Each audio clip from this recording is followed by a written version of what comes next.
പാടുമ്പോഴേ voice modulate ചെയ്ത് പാടുക എന്ന് പറയുന്നത് ഭയങ്കര ഒരു സംഭവമാണല്ലോ. അത് എങ്ങനെയാ? അത് അല്ല, അത് ഞാൻ അങ്ങനെ അത് ഇപ്പം SPB സാറിന്റെ ഒക്കെ പാട്ടുകൾ പാടുമ്പോൾ അത് ശ്രദ്ധിച്ചിട്ടില്ല. ഇല്ല, അതെങ്ങനെയുണ്ട് വരികയാണ് അങ്ങോട്ട് വരികയെന്ന് പറഞ്ഞു കഴിഞ്ഞാൽ എനിക്ക് തോന്നുന്നു ബൽറാം ഇടയ്ക്ക് എവിടെയോ പറഞ്ഞിട്ടുണ്ട്, ശ്രീരാഗ് പാടുമ്പോൾ അവൻ വെറുതെ പാടിയാലും അതിന് ഭയങ്കര ഫീലും ഇമോഷൻസും ആണെന്നുള്ളത്. എനിക്ക് തോന്നുന്നു അത് ബൈ ബർത്തിലൂടെ അതിങ്ങനെ മോൻ ചിലപ്പോ അറിയുന്നുണ്ടാവില്ല, അത് പാടി പോകുമ്പോ ആക്ച്വലി ബൈ ബർത്ത് കിട്ടുന്നതാണോന്ന് എനിക്കറിയില്ല. അത് എങ്ങനെ ബൈ ബർത്ത് മോഡുലേഷൻ കിട്ടുന്നറിയില്ല.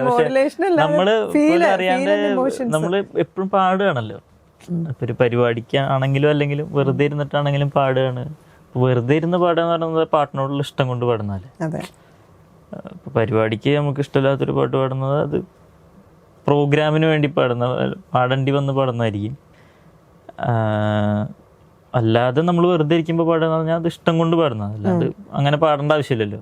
ഇഷ്ടം കൊണ്ട് പാടുമ്പോൾ ഇഷ്ടം കൊണ്ട് അത്രയും അതിന്റെ ഇരട്ടി കേൾക്കുകയും ചെയ്യുമ്പോൾ കേൾക്കുന്നു. പക്ഷെ അത് എല്ലാവർക്കും ആ കഴിവില്ല, എല്ലാവർക്കും അങ്ങനെ കിട്ടാറുമില്ല.